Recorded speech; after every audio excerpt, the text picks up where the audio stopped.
இருளும் நிழலும் பல கதைகள் கொண்டது. பேய் டைரியில் வரும் அனைத்து கதைகளும் ஆபத்தானவை. இதை தனிப்பட்ட முறையில் யாரும் முயற்சிக்க வேண்டாம்.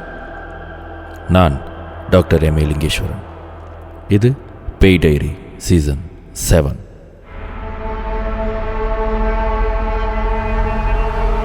இந்த எபிசோடில் வர அனுபவம் என்னுடைய ஒரு தோழி, எனக்கு ரொம்ப பழக்கமான ஒரு தோழி.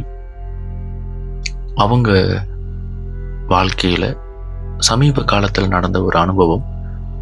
இதில் நான் நேரடியாக சம்மந்தப்படலைனாலும் இவங்களுக்கு உதவி செய்வதற்காக இதில் நான் சம்மந்தப்பட்டிருந்தேன். அந்த அமானுஷ்யத்தை அனுபவித்ததுனால இதை சொல்லும்போது எனக்கு இன்னும் நெருங்கிய உணர்வுகள் உண்டு. இந்த குறிப்பிட்ட இந்த அனுபவத்தில் சம்பந்தப்பட்ட தோழி என்னுடைய கல்லூரி காலத்தில் எனக்கு பழக்கமானவங்க. அந்த கல்லூரியில் படிக்கிறப்ப எப்பொழுதும் செமஸ்டர் பரீட்சை வரும். அப்போ காசு கட்டணும், டாக்கெட் எடுக்கணும் எக்ஸாமுக்கு இப்படின்ற இஷ்யூலாம் வரும்பொழுது பல முறை இவங்க எனக்கு பல வகையில் உதவி செய்தவர்கள்.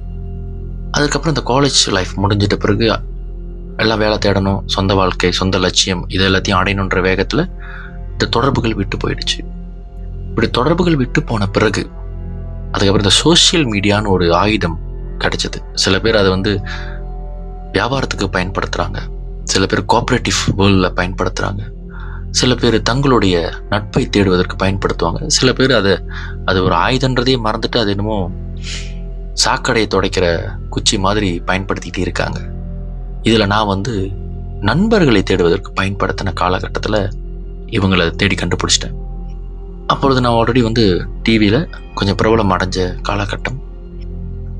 நான் அதே பழைய நட்போடு பேசும் தோரணையில் பார்த்தோன்னே உங்களுக்கு ரொம்ப சந்தோஷமாச்சு. நான் நீங்களா மறந்துருப்பீங்க அப்படின்னு அறிமுகமானது. அப்போ அவங்கள பார்க்கறதுக்கு இல்லை, நான் ஒரு வேலை விஷயமா கோலாலம்பூரில் இருக்கும்போது நேரம் கிடைச்சது. சரி அவங்கள போய் பார்ப்போமே அப்படின்னு சொல்லிட்டு அவங்களுடைய ஊர் சிரம்பான். ஸோ சிரம்பானுக்கு நான் போயிருந்தேன்.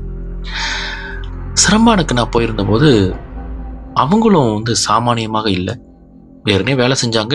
அதில் வந்த பணம், அதில் வந்த சில நாலேஜ், அதில் இருந்த அனுபவம், அதில் இருந்த நெட்வொர்க் இதெல்லாம் பயன்படுத்தி இந்த பியூட்டிஷியன், முகத்தை கழுவுது, மெனிக்கோ பெடிக்கோ, தோல் சருமம் பாதுகாப்பு, இந்த மாதிரியான துறையில் சொந்தமாக அவங்க ஒரு பொருளை தயாரித்து அதன் மூலமாக ஒரு கடையை திறந்து ரொம்ப சிறப்பாக போயிட்டு இருந்த காலகட்டம். அவங்க எப்போதுமே ஒரு ப்ரெசென்டபிளான ஒரு ஆள். அதாவது அவங்க அழகானவங்க தான். அதுக்காக சிகப்பு தோலை இருந்தால் தான் அழகுன்னு அர்த்தம் இல்லை. அவங்க ஒரு மணிஸ், அதாவது இத்தா மணிஸ்னுவாங்க மலையகாரர்கள். ஒரு கருமை நிறைந்த தோல், ஆனால் அந்த முகத்தை பார்க்கும் பொழுது அந்த ப்ரெசென்டபிள், அந்த கான்ஃபிடென்ஸ் அதெல்லாம் இருக்கும். எனக்கு இந்த ரொம்ப கேர்லி ஹேர்னா ரொம்ப பிடிக்கும். வேவி ஹேர்ன்றதை விட அந்த கேர்லி ஹேர் ரொம்ப பிடிக்கும். ரொம்ப சுருட்ட முடியாது, மேகிக்கல்னுவாங்க, அந்த மாதிரி இருக்கிற அவங்களுக்கு அந்த முடி இருக்கும். அப்போ நான் அடிக்கடி அவங்கள்ட்ட சொல்லுவேன், உங்கள் முடி தான் உங்களுக்கு அழகு, அதை ஸ்ட்ரெயிட் பண்ணிடாதீங்க, வேறு எதுவும் செஞ்சிடாதீங்க, இப்படி தான் இருக்கணும்னு. காரணம் எங்கள் அம்மாவுக்கு அந்த மாதிரி கேர்ள் ஹேர் தான். அதனால் கேர்ள் ஹேரை பார்க்கும் போதெல்லாம் எனக்கு எங்கள் அம்மா ஞாபகம் வரும். அந்த கேர்ள் ஹேர் இருந்தாலே எனக்கு பிடிக்கும்.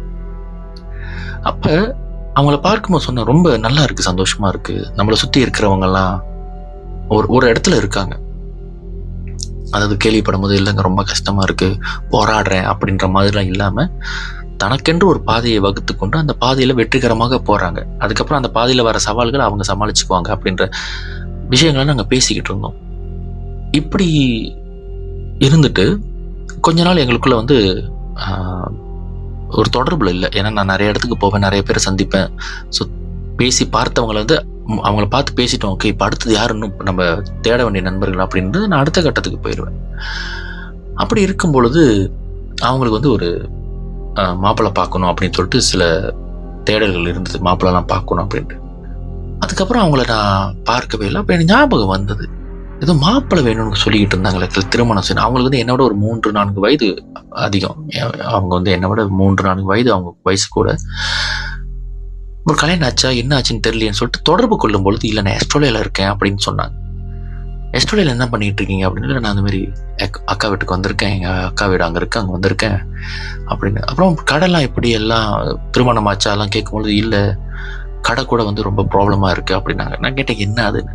இல்லை எனக்கு என் பார்ட்னருக்கும் கொஞ்சம் மிஸ் அண்டர்ஸ்டாண்டிங் ஆகிடுச்சு அப்படின்னாங்க. என்ன ஆச்சு? இல்லை நான் தான் அந்த ப்ராடக்ட் கடை ஃபவுண்டர். பட் அந்த நேரத்தில் பிஸ்னஸ் ஆரம்பிக்கிறதுக்கு இந்த குறிப்பிட்ட நண்பர் நான் வேணா காசு தரேன், நம்ம சேர்ந்து செய்யலாமே, you put the effort, I put the money, so together we form a firm, அதாவது பிஸ்னஸ் ஆரம்பிக்கலாம் அப்படின்னு பேசியிருந்திருக்காங்க. இவங்களும் பார்த்துருக்காங்க. சரி பேங்க்ல லோன் எடுத்தால் வட்டி கட்டணும், இவங்க பார்ட்னர் தானே கேட்குறாங்க, so why not be share அப்படின்னு சொல்லிட்டு ஒரு குறுகிய காலத்தில் அதுக்கப்புறம் அந்த பார்ட்னர்ஷிப்லாம் கடனை எல்லாத்தையும் அடைச்சிட்டு மேபி சோல் ப்ராப்பர்ட்டர் ஆகிடலாம் இவங்களோட பிளான். பட் இது என்ன ஆச்சுன்னா இந்த பிஸ்னஸ் ரொம்ப சக்ஸஸ்ஃபுல். இவங்களுடைய அந்த நெட்வொர்க், ஏன்னா இந்த பிஸ்னஸ் ஆரம்பிக்கிறதுக்கு முன்னாடி இவங்க வீடு வீடாக போயிட்டுலாம் பொருட்களை வந்து விற்றுருக்காங்க. வீடு வீடெல்லாம் போயிட்டு இந்த சரும பாதுகாப்பு இதெல்லாம் வந்து அவங்க செஞ்சு கொடுத்துருக்காங்க. அப்போ அந்த நெட்வொர்க்கில் இந்த பிஸ்னஸ் சீக்கிரமாக வளரும் பொழுது இந்த குறிப்பிட்ட ஒரு சிலருக்கு இதில் வந்து பொறாமல் வந்துருச்சு.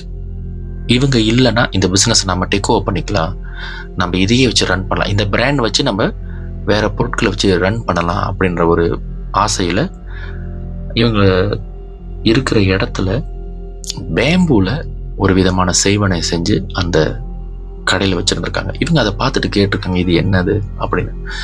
இல்லை இது வந்து கடையோட வளர்ச்சிக்காக தான் வச்சுருக்கோன்னு ஒரு அதில் கை எதுவும் வச்சிடாதீங்க, கொஞ்ச நாளுக்கு அது அங்கே இருக்கட்டும், கடை வந்து இன்னும் நிறைய பெருகும், நிறைய வாய்ப்புகள் நிறைய பேருக்கு நம்மளை பற்றி தெரியட்டும் அப்படின்னு சொல்லியிருக்காங்க. இவங்களும் அப்படி நல்லதுக்கு தானே அப்படி சொல்லிட்டு இவங்களும் பேசாமல் இருந்திருக்காங்க.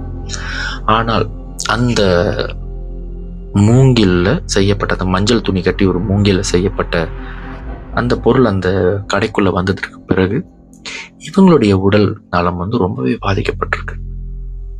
உறங்கும் பொழுது இவங்களுக்கு வந்து இவங்களுடைய உள்ளுணர்வு வந்து ரொம்ப தடம் பொருள ஆரம்பிச்சிருக்கு. இவங்க திருமணம் ஆகலை, இருந்தாலும் இரவுல வந்து ஏதோ ஒரு ஆண் தன்னோடு சேர்க்கை கொள்ற மாதிரி உணர்வுகள் அடிக்கடி ஏற்பட்டிருக்கு. கனவும் வந்து யாரோ ஒருத்தன் வந்து நிக்கிற மாதிரி, யாருன்னே தெரியாம ஒரு முகம் தெரியாத ஒரு நபர், இது முன்ன பின்ன பார்த்தது இல்லாத நபர் வந்து நிற்பது போலலாம் நிறைய கனவு கண்டிருக்காங்க.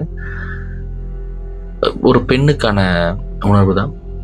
ஒருவேளை நம்ம இன்னும் திருமணம் செய்யாதனால நம்மளுடைய உணர்வுகள் வந்து கனவாக மாறிடுச்சோ அப்படின்னு இவங்களும் விளையாட்டாவே இருந்திருக்காங்க. அதுக்கப்புறம் இவங்களுக்கு வந்து உடல்ல நிறைய சோர்வு, திடீர்னு முதுகு வலிக்கும், திடீர்னு தலை வலிக்கும், அப்புறம் இந்த மாதவிடாய் 3 நாள் பிரச்சனை, அந்த மாதவிடாய் வந்து சரியா போகாது, இப்படி நிறைய பிரச்சனைகள் இருந்திருக்காங்க. அதுக்கப்புறம் என்ன ஆயிடுச்சுன்னா இவங்களுடைய மாதவிடாய் தொடர்ந்து போக ஆரம்பிச்சிருக்கு அன்கண்டிஷனலி. அதாவது இன்னைக்கு போனது என்றால் தொடர்ந்து 5 நாள், அப்புறம் திரும்ப ஒரு 3 நாள் பிரேக் பண்ணி திரும்ப ஒரு 4 நாள்னு இது வந்து ஒரு அந்த கன்சிஸ்டன்சி வந்து முறையாக இல்லை. அதனால இவங்களுக்கு அதிகமான சோர்வு, அதிகமான இரத்த வெளிப்பாடு இதெல்லாம் நிறைய இருந்திருக்கு. இப்போ மெடிக்கல் செக் பண்ணால் இல்லைங்க உங்கள் உடம்பு நல்லா தான் இருக்குது, உடம்பு நல்லா தான் இருக்குது, வேணால் நீங்கள் சப்ளிமெண்ட் எடுங்க அப்படின்னு சொல்லியிருக்காங்க. இல்லை உங்களுடைய உணவு முறைகளை மாற்றிக்கங்க அப்படின்னு அட்வைஸ் பண்ணியிருக்காங்க. பட் இவங்களுக்கு அந்த பிரச்சனை நிற்கவே இல்லை. நல்ல திடகாத்திரமாக இருந்த அந்த பெண் வந்து கொஞ்சம் கொஞ்சமாக ரொம்ப இழைக்க ஆரம்பிச்சிட்டாங்க. இது அவங்க வந்து ஒரு பியூட்டிஷியன் அப்படின்றதுனால இவங்களோட உடல் இவங்களே ரசிப்பாங்க, ப்ரெசென்டபிளாக இருக்கணும்ல, உடம்பெல்லாம் தொங்கி போய் சோர்ந்து காணப்பட்டிருக்காங்க. இதற்கு அடுத்த கட்டமாக என்ன ஆயிடுச்சுன்னா இவங்களுடைய சருமம் வந்து வீச்சம் கொடுக்க ஆரம்பிச்சிருக்கு. எத்தனை தடவை குளிச்சாலும் சரி வேர்க்காம ஒரு ஏர்கான் ரூம்ல உட்கார்ந்துருந்தாலும் இவங்களுக்கு வந்து அவங்களுடைய சருமம் வீச்சம் அடிப்பது ஆரம்பிச்சிருக்கு. ஆனால் அந்த வீச்சம், அந்த சருமத்துடைய வீச்சம் இவங்களுக்கு தெரியாது. இவரை சுற்றி உள்ளவங்களுக்கு ஏதோ ஒரு அன்ஈஸியான ஸ்மெல் வருது, இது நல்லாவே இல்லை அந்த ஸ்மெல் அப்படின்ற மாதிரி ஒரு திகட்டல். அப்போ இதை பற்றி இவங்க சொல்லும் பொழுது இவங்களுக்கு ஒரு டவுட் வந்துருச்சு, என்னமோ நம்மளுக்கு நடக்குது, ஏதோ ஒரு பிரச்சனை இருக்கு, ஆனால் இது என்னன்னு நம்மளால் கண்டுபிடிக்க முடியலன்ற சூழ்நிலையில அந்த மன உளைச்சல்ல இவங்க என்ன பண்ணாங்க, அந்த கடையை கொடுத்துட்டாங்க, அந்த பார்ட்னர்கிட்டே கொடுத்துட்டு நீங்களே ரன் பண்ணுங்கன்னு சொல்லிட்டு அடுத்தது என்ன செய்யணும், அடுத்தது ஏதாவது ஒரு சொல்யூஷன் தேடுமே சொல்லிட்டு தான் இவங்க ஆஸ்திரேலியாவுக்கு போயிருக்காங்க. ஒரு ஷார்ட் ட்ரிப் மாதிரி போயிருக்காங்க. அந்த நேரம் நான் அவங்களுக்கு தொடர்பு கொண்டு பேசும் பொழுது அவங்க இந்த சம்பவத்தை பற்றி சொன்னாங்க. அப்போ நான் சொன்னேன், சரி உங்களுக்கு இந்த அமானுஷம், இந்த செய்வனை அப்படி இதெல்லாம் உங்களுக்கு நம்பிக்கை இருக்கான்னு கேட்கும் பொழுது, ஏன் இல்லை, கடைசியாக நானும் கண்டுபிடிச்சிட்டேன், அது வந்து பிஸ்னஸை வளர்க்குறதுக்காக அவங்க செஞ்சு வைக்கல, நான் இந்த மாதிரி உடல் ரீதியாகவும் சரி மன ரீதியாகவும் உளைச்சல் இதெல்லாம் அனுபவித்து நானே தூக்கி கொடுத்துட்டு போயிடணும்னு தான் செஞ்சு வச்சுருக்காங்க, இதை நான் வந்து விசாரிக்கும் போது தெரிஞ்சிருச்சு அப்படின்னா. சரி, அதுக்கு என்ன செஞ்சீங்க அப்படின்னு சொல்லும்போது, இன்ன வரைக்கும் எனக்கு சொல்யூஷன் கிடைக்கல அப்படின்னு சொன்னாங்க. அப்போ எனக்கு இது வந்து ஒரு புதுவிதமான ஒரு கேஸ் ஸ்டடியாக இருந்தது. சரி, நமக்கு தெரிஞ்ச இது நாள் வரை இந்த எபிசோட்ல நான் சொல்லப்பட்ட அனுபவங்கள்ல இந்த போமோ சம்பந்தப்பட்ட அனுபவங்கள் எல்லாமே நான் ஒவ்வொரு போமோவை சந்திக்கும் பொழுது அவங்க கிட்ட வந்த கேஸ் ஸ்டடிஸ் நிறையா இருக்கும். உங்களுக்கு தெரியாதுங்க, என்ன இந்த பிரச்சனைக்காக வந்து பார்த்தாங்க அப்படின்ற சம்பவத்தை அவங்க என்கிட்ட சொல்லும்போது அதை நான் ரெக்கார்ட் பண்ணி வச்சுட்டு அதை ரிசர்ச் பண்ணி அதில் நான் கண்டுபிடிச்ச விஷயங்களை தான் பல எபிசோடில் பகிர்ந்துன்னு இருக்கேன். அப்போ இந்த மாதிரி நபர்களை நான் தொடர்பு கொண்டேன். குருமார்கள், கோயிலேருந்து சாமி ஓட்டுறவங்க, சில பூசாரிங்க, சில பேர் வந்து இஸ்லாம் முறைப்படி இது எல்லாத்தையும் இந்த மாதிரி தீய சக்திகளை விரட்டுறவங்க, ஹீல் பண்ணுறவங்க, புத்திஸ்ட் முறையில் செய்கிறவங்க, சீனர்கள் முறையில் செய்கிறவங்க, இப்படி நிறைய பேர் தொடர்பு கொண்டு அவங்களோடு பேசும்பொழுது சில பேருக்கு வந்து இதோட சொல்யூஷன் தெரிஞ்சு, சில பேர் வந்து இல்லைங்க இது வந்து வெட்ட முடியாது, இது வந்து சம்மந்தப்பட்டவங்க தான் பார்க்கணும், தேடணும் அப்படின்னு நிறைய காம்ப்ளிகேட்டடான சொல்யூஷன்ஸ் தான் கொடுத்தாங்க. அப்படி தேடும்பொழுது எனக்கு வந்து ஒரு தாய்லாண்டில் ஒரு நபரை தெரியும். அவர்கிட்ட தொடர்பு கொண்டு பேசும்போது, நீ படத்தை அனுப்புனாரு, அவங்களுடைய படம் கிடைச்சா எனக்கு அனுப்பி விடுனாரு. படத்தை கொடுத்து அனுப்பினோடனே அவர் ஒரு விஷயம் சொன்னாரு. இவங்க உடம்புல வந்து ஒரு கரு உருவாயிருக்கு. அந்த கரு வளர வளர இவங்களுடைய உடல் இந்த மாதிரியான வீச்சம் கொடுக்கும். இன்னொன்று, அவங்களுக்கு அந்த பீரியட் பிரச்சனை நிற்க போகிறது கிடையாது. இன்ஃபேக்ட் அவங்களுக்கு இன்னும் சோர்வாக இருக்கும். தற்கொலை பண்ணிக்கிற லெவலுக்கு அவங்க போகிறதுக்கு வாய்ப்பு இருக்கு அப்படின்னு சொன்னோன்னே எனக்கு ஆச்சரியமாயிடுச்சு. அவர் சொல்றதெல்லாம் நான் கேட்டுட்டு இவங்களுக்கு திரும்பவும் இவங்களுக்கு நான் தொடர்பு கொண்டேன். சரி, உங்க மனநிலைமை எப்படி இருக்கு பேசும் பொழுது அவங்க பாட்டு பேசிட்டு இருக்காங்க, நான் கேட்டுக்கிட்டே இருக்கேன். கடைசி அவங்க வாயில அது வருது, அவங்க வாயில அந்த வார்த்தை வருது, நான் எப்படி இருந்தேன்னா நான் செத்துருவேன் அப்படின்ட்டாங்க. எனக்கு ஒரு ஆச்சரியமா போச்சு. அவருக்கும் இவங்களுக்கும் எந்த தொடர்பும் இல்லை. இவங்களுடைய படத்தை அனுப்ப சொன்னாரு, இவங்ககிட்ட இந்த படம் அனுப்புங்க அப்படின்னு சொன்னா அவர் படத்தை அனுப்புனாங்க. அவர் பார்த்தாரு, இதை சொல்லிட்டாரு. அவர் சொன்னது இவங்களும் அதை ரிப்பீட் பண்றாங்க. அப்போ வந்து ஏறத்தாழ இந்த பிரச்சனைக்கான சொல்யூஷன் அவர் பார்த்துட்டாருன்னும் போது நான் அவருக்கு திரும்ப அடித்தேன். ஏறத்தாழ அவங்க அந்த சிச்சுவேஷன்ல தான் இருக்காங்கன்னு சொல்லும் பொழுது, அவங்க எங்கே இருக்காங்கன்னு நான் சொன்னேன், எஸ்டோலனா சாயத்தப்பிளே பாப்பா, நான் இன்னும் செய்ய முடியாது அப்படின்ட்டாரு. ஆனால் சொன்னால் அவங்க மலேசியாவில் தான் நான் வந்துருவாங்க, சரி வந்தாங்கன்னா என்னை வந்து பார்க்க சொல்லு அப்படின்னாரு. இதில் என்ன ஒரு இஷ்யூன்னா, இவரை நான் போய் பார்க்கணுன்னா நிறைய செலவாகும். ரொம்ப தூர பயணம். கண்டிப்பாக அவங்கள நான் சொந்தமாக போக சொல்ல முடியாது. இவரை நான் போய் பார்க்கணுன்னா நான் இங்கேருந்து கிளம்பி போகணும். அப்போ நான் இவங்களுக்கு ஃபோன் அடிச்சு சொன்னேன், எப்போ வரீங்கன்னு. இவங்க வரேன்னு சொல்லிட்டாங்க. நான் கொஞ்சம் ஷார்ட் ட்ரிப் தான், நான் வந்துடுவேன். சரி, வந்தோன்னே என்னை தொடர்பு கொள்ளுங்க, நம்ம போவோம்னு சொன்னோன்னா இவங்க வீட்டுக்கு வந்துட்டாங்க. இப்போ இதில் வந்து சுவாரஸ்யமே வீட்டில் நடந்த விஷயம்தான். அப்போ நான் வந்து சொன்னேன், எங்கள் வீட்டிலே தங்கிங்க, ஒன்றும் பயப்படாதீங்க, நம்ம வீட்டில் சிஸ்டர்ஸ்லாம் இருக்காங்க, ஸோ நீங்கள் தாராளமாக தங்கிக்கலாம். நீங்கள் எனக்குன்னு தனி ரூம் இருக்குது, நீங்கள் ரூமில் தங்கிக்கங்க, நான் வேணா வெளியே படுத்திருப்பேன், ரெஸ்ட் பண்ணலாம், நீங்கள் நோ வரிஸ், நீங்கள் சொந்த வீடு மாரி தங்கிங்க, நோ வரிஸ். ஏன்னா அவங்க எனக்கு நிறைய ஹெல்ப் பண்ணியிருக்காங்க தோஸ் டேஸ். சரி, இது ஒரு ஹெல்ப்பாக இருக்கட்டுமேன்னு சொல்லிட்டு அவங்கள வர சொல்லிட்டேன். அப்படி வர சொல்லிட்டு இவங்களை தங்க சொல்லிட்டேன். ஆனால் என்னுடைய துணிமணி, என்னுடைய குளிக்கிற துண்டுலேருந்து எல்லாம் வந்து அந்த ரூமுக்குள்ளே தான் நான் எடுத்து ஆகணும். அப்போ காலையில் நான் கதவு திறந்து உள்ளே போகிறதுக்கு கதவு தட்டினேன். எந்த விதமான ரெஸ்பான்ஸும் இல்லை. இட் மீன்ஸ் அவங்க தூங்கிக்கிட்டு இருக்காங்கன்னு எனக்கு தெரிஞ்சிருச்சு. சரி, திறந்து மெதுவாக திறப்போம், கதவு தட்டி பார்த்தா ஒரு ரெஸ்பான்ஸ் இல்லை. சரி, துணி மட்டும் எடுத்துக்குவோம், குளிக்கலாம், பட்டு நம்ம குளிச்சு கிளம்பிடலாம்னு சொல்லிட்டு கதவு திறக்கும் போது அவங்க முழுக்க போர்வையை போத்துக்கிட்டு நல்லா சுகமாக தூங்கிட்டு இருக்காங்க. உள்ளுக்கு ஏர்கான் ஃபேன் சுற்றுது, நல்லா தூங்கிட்டு இருந்தாங்க. அப்போ நான் என்ன பண்ணேன், கதவை திறந்துட்டு எட்டி பார்த்தேன், தூங்கிட்டு இருந்தாங்க. பட்டுன்னு உள்ள நுழைஞ்சோன்னே பட்டுன்னு ஒரு வீச்சம். இது வந்து ஒரு வேர்த்து விறுவிறுத்து குளிக்காம படுத்து தூங்கினா இப்படி இருக்கும், அந்த மாதிரி ஒரு வீச்சம். ஆனால் அவங்க தூங்குற நைட்டு வந்து தூங்குறதுக்கு முன்னே குளிச்சுட்டு தான் படுத்தாங்க. அப்படின்னும் போது இது ஓகே, இதுதான் வந்து சொல்லப்பட்ட விஷயம் போடுது. ஆனால் அவங்கள கேட்டால் அவங்களுக்கு தெரில, அப்படி எதுவும் எனக்கு ஃபீல் பண்ண மாட்டுது, ஆனால் ஆளுங்க தான் சொல்கிறாங்க அப்படின்ற ஒரு சுச்சுவேஷன் அவங்களுக்கு. சரி, இதை சீக்கிரமாகவே இது பண்ண சொல்லிட்டு நான் அவங்கள கூட்டிக்கிட்டு அவர்கிட்ட அப்பாயின்மெண்ட் வச்சுட்டு இங்கேருந்து பார்டர் கடந்து தாய்லாந்துக்குள்ளே போயிட்டோம். அங்கே போய் அவரை பார்க்கும்போது அவர் சிம்பிளாகவே ஒன்று சொல்லிட்டாரு, அவங்க ஏவி விட்ட அந்த ஒரு என்டிட்டி இருக்குல்ல, அதோடைய வாரிசு இவங்களோட உடம்புல குடியிருக்கு. ஏவி விடப்பட்டது எப்படின்னா, இவங்களுடைய உடம்புல ஒன்று தங்கிருச்சு, அவங்க கூடயே தான் இருக்கு, அதோட அவுரை வந்து அவங்களோட உடம்புல ஒட்டிருச்சு. இன்னொன்று அவுரை வந்து அவங்க வீட்டுக்குள்ளே இருக்கு. ஸோ 2 எனர்ஜி வந்து இன்டர்னல் அண்ட் எக்ஸ்டர்னல். ஸோ வீட்டுக்கு வெளியே போகும்பொழுது இந்த அவுரா வேலை செய்யும், வீட்டுக்குள்ளே போனாங்கன்னா அங்கே இருக்கிற அந்த அவுரா வேலை செய்யும். ஸோ தட் இவங்களை வந்து ஒரு மனுஷன் ஒன்று வீட்டில் இருப்பான், ஒன்று வீட்டுக்கு வெளியே இருப்பான். அது அவ்வளோதான். இது அவுட் ஆஃப் வேறு எங்கேயுமே இல்லை. 3வது ஆப்ஷன் ஒன்று கிடையாது. அப்போ வீட்டுக்குள்ளே போனால் அந்த எனர்ஜி வந்து இவங்களை டேக் ஓவர் பண்ணும், வீட்டுக்கு வெளியே இருந்தால் இந்த எனர்ஜி இவங்களை டேக் ஓவர் பண்ணுற மாதிரி செஞ்சுருக்காங்க. அதனால இவங்களுக்கு நிறைய இழப்பு, பாதிப்பு, உடல்நல பிரச்சனை, மன உளைச்சல், இவங்களால ஃபோக்கஸ் பண்ணி எதையும் சிந்திக்க முடியாது, இவங்களோட ரிசிக்கு வந்து அடைக்கப்பட்டிருக்கு, இவங்களுக்கு வர வேண்டிய நல்ல விஷயங்கள் எதுவுமே வந்து சேராது, அந்த மாதிரி செஞ்சுருக்காங்க அப்படின்னு இவர் விளக்கப்படுத்திட்டாரு. அப்போ அவர் இன்னும் சொல்யூஷன் கொடுத்தாருன்னா, வழக்கம் போல் நம்மளுடைய இந்தியர்கள் மத்தியில் ஈவன் டிக்டாக்ல கூட அண்மையில் ரொம்ப பிரபலமாக இருந்த அந்த மண்டி புங்கான்றது ஒரு சொல்யூஷனாக இருந்தது. அப்போ அவர் சொன்னார், ஒரு சில விஷயம் சொன்னார், அதை நான் இதில் பதிவு பண்ண விரும்பலை. இதெல்லாம் கலந்து அவங்கள வந்து ஒரு முறை குளிப்பாட்டிடணும். இந்த குளிப்பாட்டிட்டா இதுக்கு முன்னே இருந்த அவங்க உடம்புல படிஞ்ச அந்த அவுராஸ் எல்லாத்தையும் நான் கிளியர் பண்ணி கொடுத்துட்றேன்.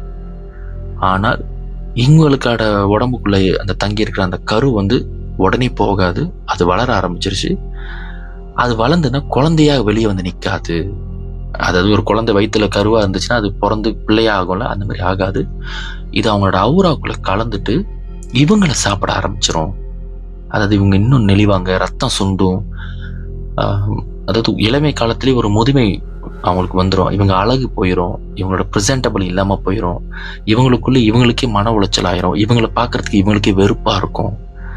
அப்புறம் அந்த உடம்புல துர்நாற்றம், இதனால் யாரும் நெருங்கி வர மாட்டாங்க, மாப்பிள்ளை வர மாட்டாங்க. அப்படி மாப்பிள்ளை பார்க்க வந்தவங்களும் அந்த மாப்பிள்ளைக்கு வந்து இவங்க மேலே ஒரு ஈர்ப்பு, ஒரு திருமண ஆசை எதுவுமே வராது. இதை விட பெட்டரான பொண்ணு பார்க்கலான்னு சொல்லிட்டு அவங்க பாட்டு போயிடுவாங்க. இதனால் இவங்களுக்கு இதெல்லாம் நடக்க ஆரம்பிக்கும். அதனால் சில விஷயங்கள் நான் கொடுக்குறேன், இதை போய் அவங்க வச்சிருக்கணும் அப்படின்னு சொல்லிட்டாரு. அப்புறம் கடைசியாக ஒன்று சொன்னார், என்னன்னா, நான் என்ன கொடுத்தாலும் சரி நீ அதை நம்பினா மட்டும்தான் அது வேலை செய்யும். கொடுத்தாங்க வச்சிருக்கேன் அப்படின்றதுனால அது வேலை செய்யாது. அதை நீ நம்பணும், அதை வந்து நீ உறுதிப்படுத்திக்கணும். அதை நான் நம்புறேன் அப்படின்றத நீ செய்தால் மட்டுமே அந்த நம்பிக்கை வேலை செய்ய ஆரம்பிக்கும் அப்படின்னு சொல்லி அனுப்பிட்டார்.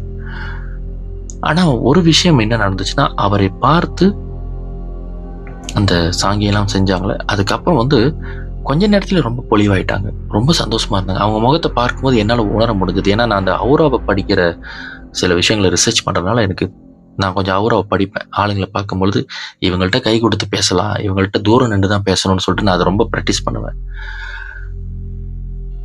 அப்போ அவங்கள பார்க்கும்பொழுது அந்த அவுரா அவங்க மாறிடுச்சு, அவங்க முகம் வந்து கொஞ்சம் பொலிவாயிடுச்சு. அப்போ வாகனத்தில் வரும்போது சொன்னவங்க முகம் நிறைய மாறி இருக்கு, அவர் சொன்னதை செய்யணும். இல்லை எனக்கு கொஞ்சம் எனர்ஜியாக தான் இருக்கு, நான் எங்கெங்கேயோ போயிட்டேன், இவரை பார்க்கும்போது எனர்ஜியாக தான் இருக்கணும்னு அங்கே அவங்கள கூட்டிகிட்டு போய் சாப்பிட்டுட்டு, அவங்க தாய்லாந்து சாப்பாடு பிடிச்சிருந்தது எல்லாம் சாப்பிட்டுட்டு திரும்ப அவங்கள வீட்டுக்கு கூப்பிட்டு வந்துட்டேன். மறுநாள் வந்து அவங்க திரும்ப நான் குளிக்கிறதுக்கு போகும்பொழுது அவங்க முழிச்சிருந்தாங்க. நான் கதவு தட்டினேன், உள்ளே வாங்க அப்படின்னாங்க. உள்ளே போனேன். வீட்டில் வந்து அந்த மாதிரி எதுவும் அந்த வாடை எதுவுமே இல்லை, அந்த வீச்சம் எதுவுமே இல்லை. அப்போ எனக்கு தெரிஞ்சிருச்சு, ஓகே ஏதோ ஒரு அவுரா வந்து அவங்கள்ட்ட வந்து கிளியர் ஆகிடுச்சு அப்படின்ட்டு. அப்போ வழக்கம் போல் ஓகே அவங்களுக்கு கிளியர் ஆகிடுச்சு. ஏதாவது கனவு ஏதாவது வந்துச்சா அப்படின்னா, இல்லை நல்லா இருக்கேன் அப்படின்னாங்க. ஓகே வெரி குட், இதே நம்பிக்கையில் இருங்க அப்படின்னு சொல்லி இருந்தேன். அப்போ அதில் வந்து அந்த பூமி வந்து இன்னொரு விஷயம் அவர்கிட்ட சொல்லியிருந்தாரு, அடிக்கடி வந்து வாசனை திரவியங்களை பயன்படுத்துங்க. ஏன்னா இந்த தீய சக்திகள், அமானுஷங்களுக்கு, தீய சக்திகளுக்கு இந்த வாசனையானது பிடிக்காது. இந்த வாசனையால் அதுங்களுக்கு வந்து ஒரு அதுங்களுக்கு அன்ஈஸி இருக்கும்.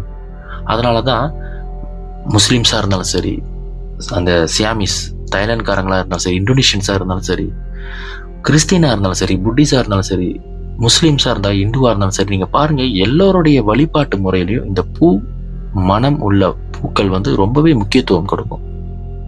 சர்ச்சில் போனீங்கன்னா பூ இருக்கும், ஒரு புத்திஸ்ட் டெம்பிளுக்கு போனால் அங்கேயும் பூ வச்சு வழிபடுவாங்க.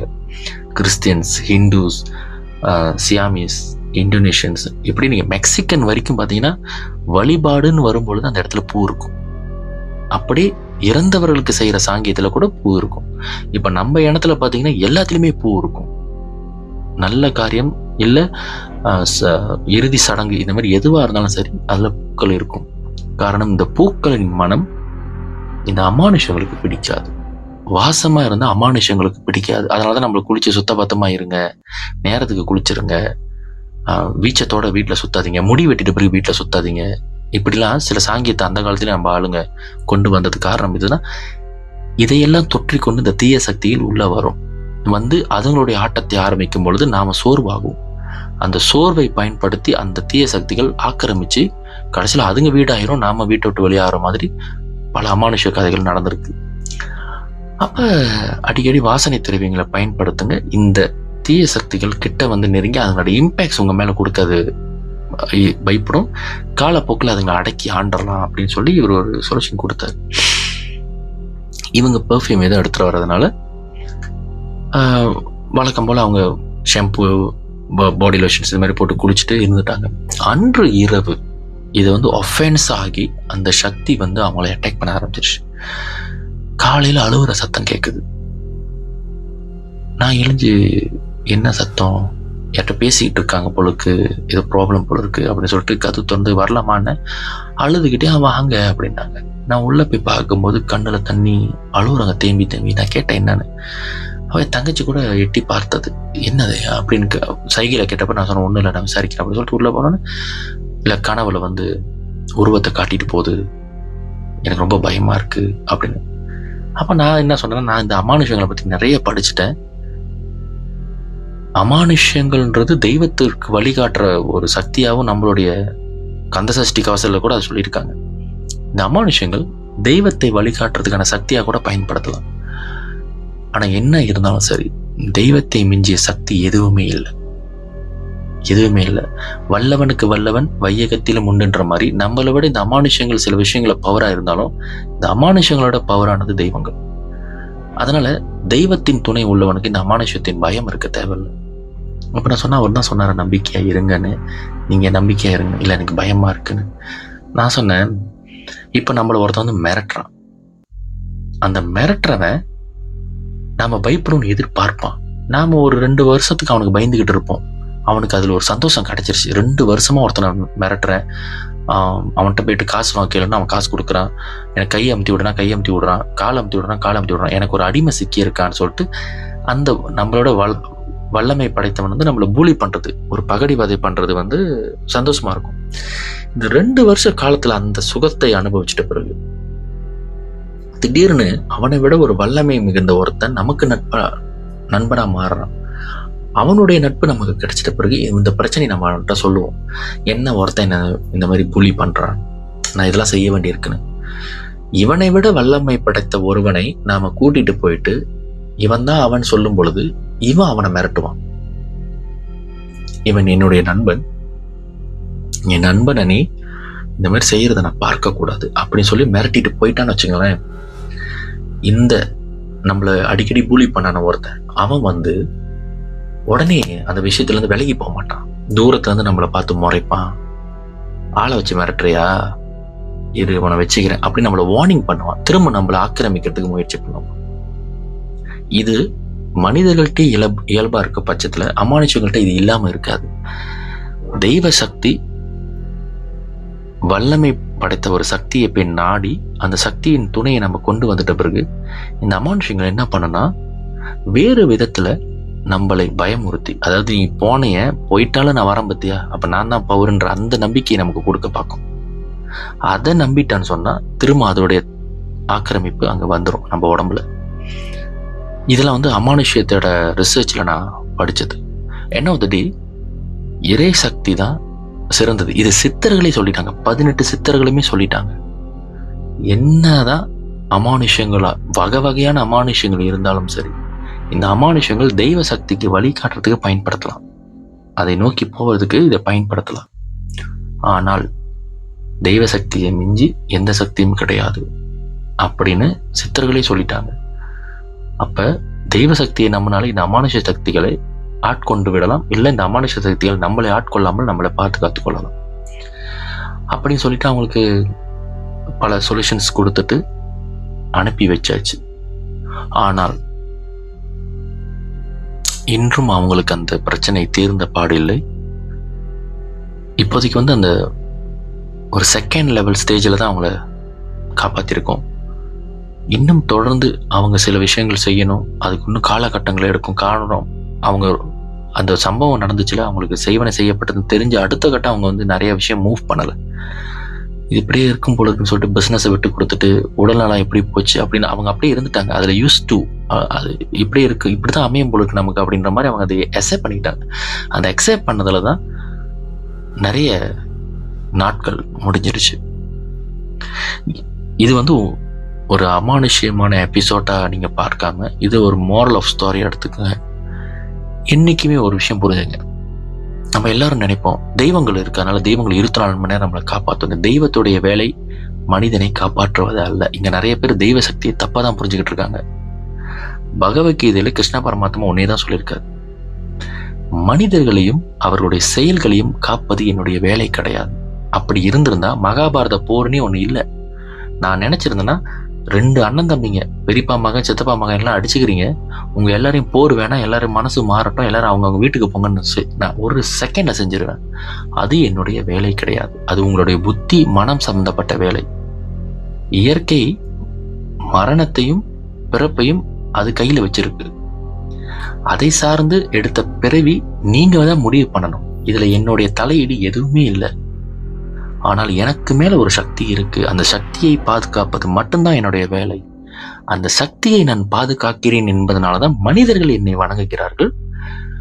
என்னை வணங்குவதால் அந்த சக்தியை அவங்க கடைபிடிக்கிறதுனால எனக்கு உறுதுணையாக அந்த சக்தியை அவங்க பாதுகாக்கிறாங்க, இன்டைரக்ட்லி பாதுகாக்கிறாங்கன்றதுனால அவங்களை நான் ஆசீர்வதிக்கிறேன் அப்படின்னு பகவத்கீதையில சொல்லியிருப்பார். அந்த சக்தி என்ன அப்படி என்பதை நீங்க போய் ரிசர்ச் பண்ணுங்க. அது ஒரு புறம் இருக்கட்டும். தெய்வம் 24 hours நம்மளை பார்த்துக்கிட்டு இருக்காது. உலகத்தில் வெளிச்சத்துலதான் மனுஷன் வாழணும், மனுஷன் இருட்டையே பார்க்க கூடாது என்று இயற்கை நினைச்சிருந்தா நமக்கு இன்னைக்கு இருட்டு இருந்திருக்காது, இருட்டில் நிலாவை ரசிக்கிற வாய்ப்பும் இருந்திருக்காது. 24 மணி நேரம் சூரியன் நம்மளையே தான் பார்த்துட்டு இருந்திருக்கோம். இயற்கை இருபுறமும் வேலை செய்யும். இயற்கை மட்டுமே அனாதி, அதை சார்ந்தது எதுவுமே அனாதி கிடையாது. அதனால இன்பம் துன்பம் நல்லது கெட்டது அப்படின்ற வச்சிருக்கும் போது தெய்வம் அமானுஷ்யம் தீய சக்திகள் இதெல்லாம் இருக்குதான் செய்யும். தர்மம் அதர்மம் இது இருக்கும் பொழுது நம்ம வாழ்க்கையில நல்லது கெட்டது ஏற்றத்தாழ்வு இது எல்லாமே இருக்கும். நம்மளுடைய காலகட்டங்கள், அதுவும் குறிப்பாக நம்மளுடைய ஜாதகம் பலவீனமான காலகட்டங்களில் இந்த அமானுஷங்களுடைய தாக்கம் அதிகமாக இருக்கும். அப்ப ஜாதக பலம் அதிகப்படுத்தணும்னு சொன்னா என்ன ஆகுது, அந்த இடத்துலயும் தெய்வம் தான் வந்து நிக்குது, வழிபாடு பிரார்த்தனைகள் தான் வந்து நிக்குது. இது எல்லாம் பொய்ன்னு சொல்றவங்க அப்படி ஒண்ணு சிறப்பான வாழ்க்கையை வாழ கிடையாது. ஆனால் இதை நம்புகிறவர்கள், இது மூட நம்பிக்கைன்னு சில பேர் சொல்லுவான், ஆனா இதை நம்பினவங்க நல்லா தான் இருப்பாங்க. தெய்வ சக்தி கண் முன் வந்து காட்டி செயல்படாது, அமானுஷ்யம் மாதிரி தான். அது பின்னிருந்து செயல்படும், ஆனா நல்ல வழியில செயல்படும். நம்பனவனுக்கு தான் நடராஜன், நம்பாதவனுக்கு அது யமராஜ அப்படின்னு சொல்லுவாங்க. எங்க பாட்டி அடிக்கடி சொல்லுவாங்க, நம்புடா நம்பாட்டி போட, நம்பனவனுக்கு நடராஜன், நம்பாதவனுக்கு யமராஜன். நம்பினால் நடராஜரை போல் அபயகரம் நீட்டுவோம், கடவுள் நீட்டுவார். நம்பலன்னா யம தர்மராஜா மாதிரி தான் மரணத்தை காட்டுவார், அவ்வளவுதான். இதுல வந்து நீங்க எடுத்துக்க வேண்டிய நாலேஜ் என்னன்னா, செய்வனெல்லாம் இல்லை அப்படின்னு சொல்லிட்டு காலத்தை கடத்தி நேரம் கடந்துட்ட பிறகு எந்த ஒரு சொல்யூஷனும் தேடாதீங்க, கிடைக்காது. எப்பொழுதுமே ஒரு ப்ரிகாஷன் இருக்கணும். Prevention is better then cure. இந்த எபிசோட் இந்த மாரலோடு முடிவடைகிறது. பேய்களும் உண்டு, பிசாசுகளும் உண்டு, இருளும் நிழலும் பல கதைகள் கொண்டது. நான் டாக்டர் எம்.ஏ. லிங்கேஸ்வரன். இது பேய் டைரி சீசன் 7.